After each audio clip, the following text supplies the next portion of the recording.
Hi guys, welcome in the third episode of the series about learning from my own mistakes. Today I will be fixing mistakes I mentioned in the last video. I've already added one commit about separating service and the controller because it would take too much time to do it on the video. So let's start with reviewing what I've changed in this commit. Let's go to the to-do item service.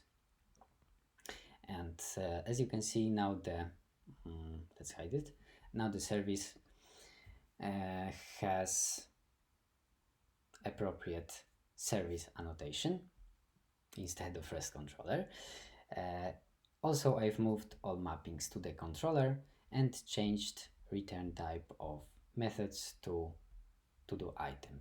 So as you can see, there is to do item, there are no mappings.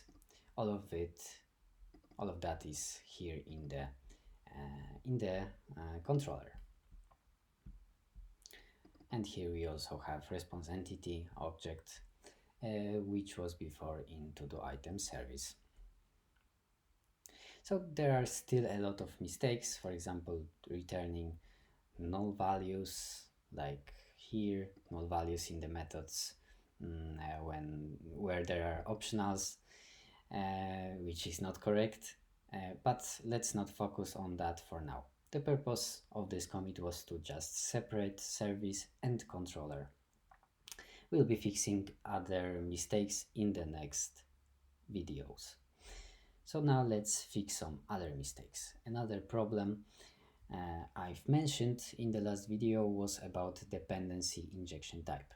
So we should change it from field dependency injection to the way recommended by Spring, which is constructor dependency injection. And how to do that? Well, it's not that hard. The first thing is that we need to have a constructor in the class. So let's add it. And here IntelliJ is very helpful. We can just click Command N or Alt Insert on Windows, click on constructor, and here we have it. So just try it out, generate constructor, choose a fields, click OK, and here it is. And right now I have to remove auto wired like that. And we can add it above the constructor, but it's not mandatory here since we only have one constructor in this class. So I will just omit the annotation. It is not mandatory. And now let's do the same thing for controller. So again, click Command N or Alt Insert on Windows, add a constructor with all of the fields like that, and remove auto wired from here and from here. Oh, and actually I've forgotten about one thing. To make sure that the fields cannot be modified, we have to make them private and final. So let's do it. Private, final. Let's copy that, paste it here, and paste it in the service also. Okay, that's it. And after doing this, we are sure that the dependencies used in our classes are the ones provided by Spring, because it's technically not possible to change them after these beans are created by Spring. Another mistake I've mentioned lastly was using entity on the front end. So to fix that, I must introduce another class, which I will call to-do item DTO.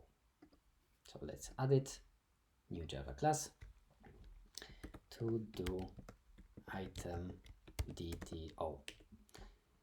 Add it to Git.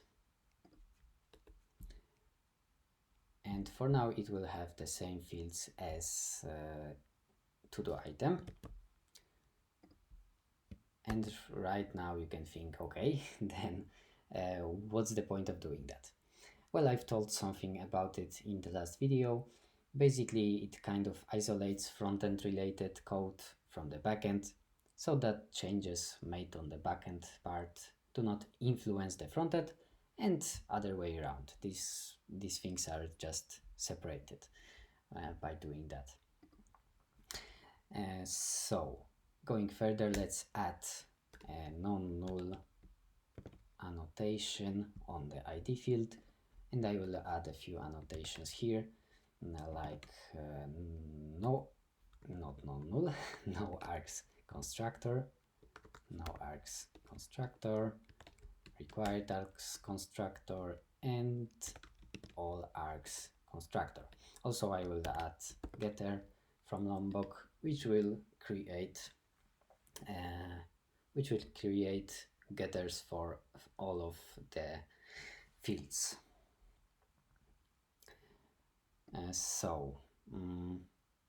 Right now, while we have a brand new class, let's replace entity with it in the controller.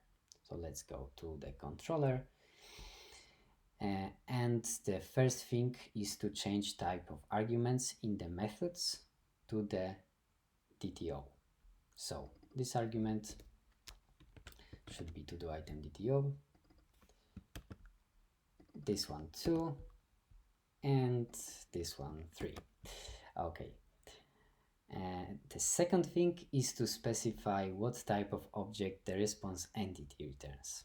So right now, IntelliJ is complaining that it is a raw use of parameterized class response entity. So what IntelliJ wants us to do is to specify the type to be returned in the response entity. So here it will be list of to-do item DTO, because we are now using DTO on the front-end part.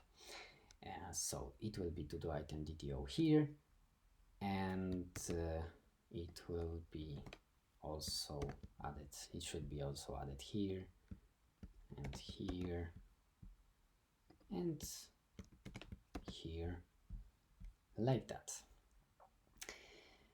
Just like that. Also, the return type of methods from to-do item service will be adjusted to to-do item DTO later. So this list and type of objects in other methods. So here, returned by to-do item service here and here, should be changed to to-do item DTO. So let's do it. To-do item DTO, to-do item DTO, to-do item DTO, just like that. And as you can see, it caused some problems, but let's ignore these problems because they are related to the service. And when we will adjust the service also, then they will be gone. But here we have another problem. The problem is that the object mapper is creating a string from is using write value as string method, which creates a string object from our list. And but we are expecting list to be returned. So technically we are by using object mapper, we are returning string, but there should be just a list. So actually I have to tell you that the object mapper is redundant here. We just need to pass our list through to the response entity.ok method, and it will take care of the rest. So let's do it now. Remove that. Remove. And yeah, the error is gone. we'll see how it works later. And yeah, that should be it for the controller. And about today's video also, it's above 10 minutes right now, so I think I will do the rest in the next video. I will fix the rest of the problems. If you have any comments or questions, feel free to ask them in the comment section. And if you liked it, please give a thumbs up and see you in the next video.